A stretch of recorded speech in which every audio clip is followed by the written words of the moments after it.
Hai, saya nak ambil Yen sebagai anak angkat. Lebih baik awak ambil kembar Yen juga. Nama dia Yun. Maaf, saya cuma mampu ambil seorang saja. Oh, tidak. Yen, jangan tinggalkan Yun. Jangan risau, Yun. Yen ada rancangan.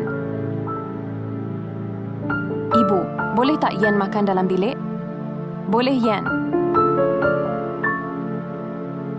Yun cepat keluar, ini Yen. Yen bawa makanan untuk Yun. Terima kasih, Yen. Mulai hari ini, kita gilir-gilir menyamar jadi anak ibu.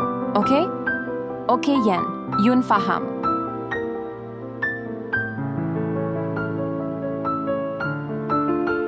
Ibu, Yen nak makan dalam bilik lagi ya? Yen makin pelik, kadang-kadang dia pendiam, kadang-kadang ceria. Macam saya ada 2 orang anak. Lebih baik awak ambil kembar Yen juga. Nama dia Yun. Mungkinkah? Yen, mana Yun? Kembar Yen tu, dia ada kat rumah anak yatim.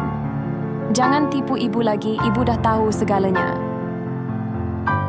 Ibu, itu Yun. Yen ada kat sini. Semua ni idea Yen.